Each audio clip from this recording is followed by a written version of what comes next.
함께하는 따뜻한 오늘 큐티온. 2일 후에 다른 천사가 하늘에서 내려오는 것을 보니 큰 권세를 가졌는데 그의 영광으로 땅이 환하여지더라. 힘찬 음성으로 외쳐 이르되 무너졌도다 무너졌도다 큰 성 바벨론이여, 귀신의 처소와 각종 더러운 영이 모이는 곳과 각종 더럽고 가증한 새들이 모이는 곳이 되었도다. 그 음행의 진노의 포도주로 말미암아 만국이 무너졌으며 또 땅의 왕들이 그와 더불어 음행하였으며 땅의 상인들도 그 사치의 세력으로 치부하였도다. 또 내가 들으니 하늘로부터 다른 음성이 나서 이르되 내 백성아, 거기서 나와 그의 죄에 참여하지 말고 그가 받을 재앙들을 받지 말라. 그의 죄는 하늘에 사무쳤으며 하나님은 그의 불의한 일을 기억하신지라. 그가 준 그대로 그에게 주고 그의 행위대로 갑절을 갚아주고 그가 섞은 잔에도 갑절이나 섞어 그에게 주라. 그가 얼마나 자기를 영화롭게 하였으며 사치하였든지 그만큼 고통과 애통함으로 갚아주라. 그가 마음에 말하기를 나는 여호왕으로 앉은 자요 과부가 아니라 결탄코 애통함을 당하지 아니하리라 하니, 그러므로 하루 동안에 그 재앙들이 이르리니 곧 사망과 애통함과 흉년이라. 그가 또한 불에 살라지리니 그를 심판하시는 주 하나님은 강하신 자이십니다. 12월 18일 수요일의 큐티온을 기도로 시작하겠습니다. 사랑과 은혜의 아버지 하나님, 감사합니다. 우리 삶을 내버려 두지 않으시고 혼자 내버려 두지 않으시고 붙드심 가운데 오늘 하루를 허락해 주시니 감사합니다. 주의 말씀 따라 말씀을 듣기 원하오니 주의 말씀에 인도함 받는 우리 될 수 있도록 인도하여 주옵소서.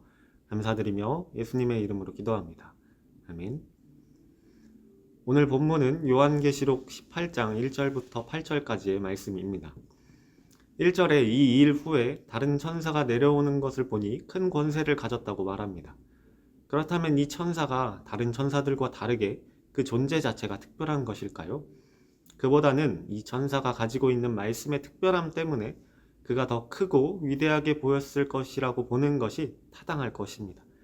하나님은 악으로 가득한 이 세상에 이 선언을 더 강력하게 전달하기 위해 그 천사에게 큰 권세와 영광을 허락하셨습니다. 즉, 이 천사가 가지고 있는 영광과 권세는 하나님의 사자로서, 말씀을 대언하는 자로서 하나님의 말씀의 중요성으로 인해 받은 것입니다. 근데 이것은 사람에게 있어서도 마찬가지일 것입니다. 한 사람의 위대성은 그 사람이 어떤 임무를 수행하느냐에 따라 달라집니다. 사람은 그가 하는 일의 중요도에 따라 영광과 권세를 누리곤 합니다. 성도는 빛으로 나아가고 빛에 거하고 세상의 빛이 되는 역할을 받은 사람들입니다.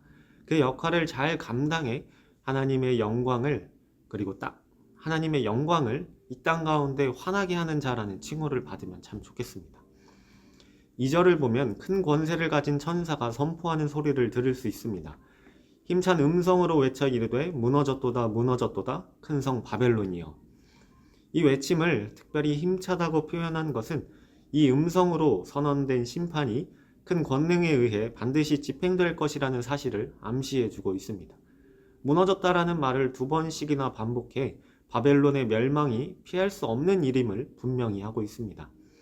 세상의 모든 권세와 힘이 결집되어 있는 곳, 부와 명예와 문화가 융성한 그곳을 향해 주어진 선포가 놀랍게도 멸망입니다.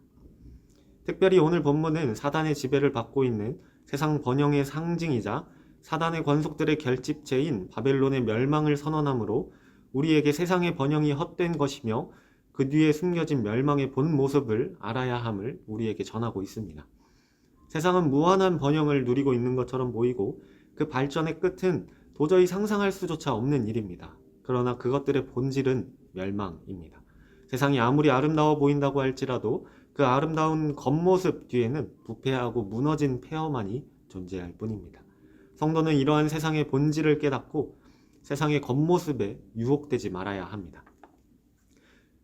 그러나 남들과 다르게 산다는 것은 결코 쉬운 일이 아닐 겁니다. 모든 사람이 예 라고 할 때 혼자서 아니요 하기에는 너무나도 어렵습니다. 소외당하고 핍박당하기 일쑤입니다. 남들이 한다고 그렇다고 내 생명을 걸 수는 없을 것입니다.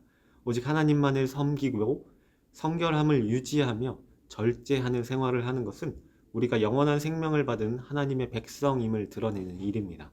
멸망을 선고받은 자처럼 행동하지 않게끔 늘 깨어 기도함 가운데, 말씀 가운데 바로 서야 합니다.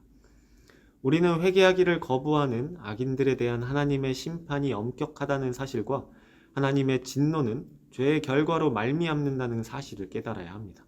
그리고 이 땅에서 많이 억울하고 고통스러울지라도 하나님께 모든 판단을, 심판을 맡겨드려야 합니다.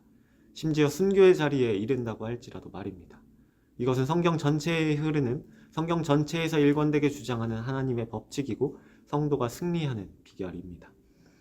여러분은 자신을 향한 하나님의 요구를 전적으로 수용하고 계십니까? 그 하나님의 요구를 성실하고 진실하게 실천하고 있습니까? 만일 미지근하다거나 하나님의 요구를 저버리고 이 땅에서 영화와 사치만을 추구하고 있다면 음녀 바벨론이 당한 것과 같은 결과를 맞이할 것입니다. 스스로를 속이는 교만을 버려야 합니다. 그리고 현재보다는 장래의 일에 더 큰 관심을 가져야 합니다. 결국 사라지고 말 이 땅의 것이 아니라 영원한 하나님 나라를 바라봐야 합니다. 이 땅에서 그리스도와 그의 나라를 위해 받는 작은 환난을 선택함으로 장차 당할 큰 환난에서 벗어나야 합니다. 현재의 환난에도 굴하지 않고 겸손함과 낮아짐을 택한 성도는 하나님의 영원한 안식에 동참할 것입니다. 그러므로 우리는 현재 힘들고 고통스러울지라도 그리스도와 그의 나라를 위해 그 환난을 겸손히 감내해야 합니다. 하나님의 시간표를 하나님께서 보시듯 우리 또한 바라보아야 합니다. 악인들이 일시적으로 번영하는 것처럼 보이고 그들이 잘 나가는 것처럼 보이지만 그들은 바람에 날리는 먼지와 같음을 기억하며 죄악된 세상과의 관계를 끊어야 합니다. 불의에 동참하지 않고 오직 예수 그리스도를 뒤따르며 닮아가는 우리 모두가 되기를 간절히 소망합니다. 오늘의 묵상 질문입니다. 내가 속히 빠져나와야 하는 죄악의 자리는 어디인가요? 이 묵상 질문을 놓고 더 깊은 기도의 자리로 나아가겠습니다. 기도하겠습니다.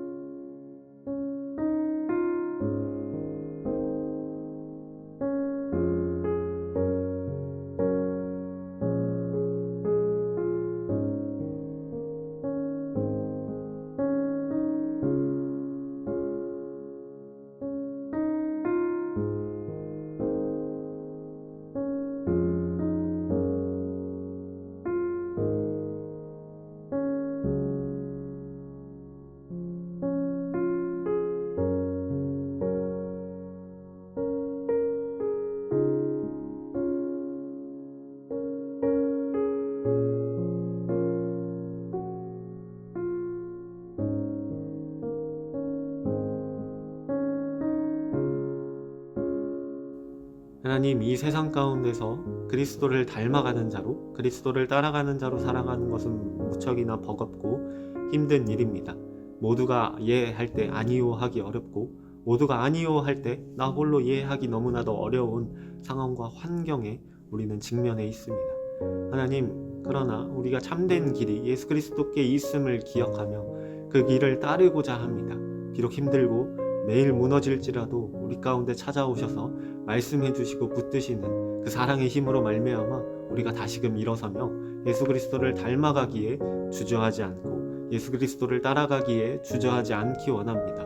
우리를 불쌍히 여겨주시고 오직 새롭게 함으로 변화를 받아 하나님의 선하시고 기뻐하시고 온전하신 뜻 가운데 바로 서는 우리 모두가 될 수 있도록 인도하여 주옵소서. 감사드리며 예수님의 이름으로 기도합니다. 아멘.